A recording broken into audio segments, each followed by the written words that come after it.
We're joined in studio now by our assignments editor, that's Olebogeng Kgosilentswe, who's keeping a close eye on reporters like Mbalita Tanya as they continue bringing the story to the country and certainly the rest of the world. Olebogeng, always a pleasure speaking to you. Give us an idea how we're going to treat the story as we enter week 3 of the lockdown. Good morning once again, Ayanda. I mean, it's been quite a long haul for South Africans who expected that this would be the last week of the lockdown. And so we are kind of restarting afresh again to get accustomed to the next few weeks that we're still going to be under lockdown. But basically, all our reporters are out on the ground today. We will be going back to Cape Town. We saw yesterday how some dwellers of a formal settlement were ousted by the city of Cape Town. So Atim Tongana is back there to see where they slept.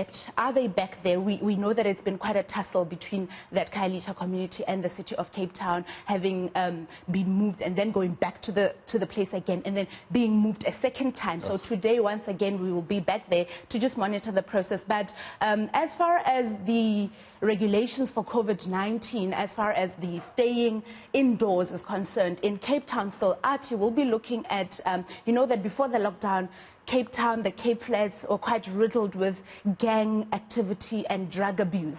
So we just want to see how the lockdown regulations of staying indoors and no movements have impacted, whether positively or negatively, on the communities in Cape Town that were gang riddled, you know. So we want to see how activities are happening there. Is there somewhat of a change, a positive change, a decrease to gang-related activities in the Cape Flats and in other townships around Cape Town? We'll be taking a look at that.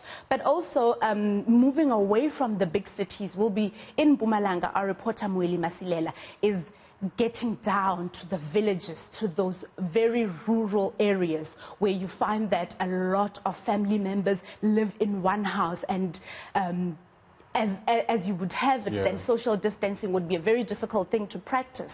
And so we are going to just see how the people, the communities in the rural areas are dealing with social distancing, as well as, you know, locking themselves in their houses. But most importantly, our other reporter, Hitekani Magweze, is in Limpopo, where he's going to be with the MEC for Health, Dr. Popi Ramatuba, where they will be monitoring the situations, checking whether or not at the taxi ranks, at the most porous gatherings, if people are still, you know, observing the lockdown regulations, because they've been complaining, South Africans have been complaining that, wow, another 2 weeks, this is a lot, this is going to be a long while. And so we're expecting really to see whether or not people can still hold themselves and still be indoors as it is required. Absolutely. All of those work tracking without a doubt. Thank you very much for getting us into the picture there. So make sure, of course, that you stay tuned to Newzroom Afrika as we bring you those stories. Olebogeng Kgosilentswe is, of course, the assignments editor here on Newzroom Afrika.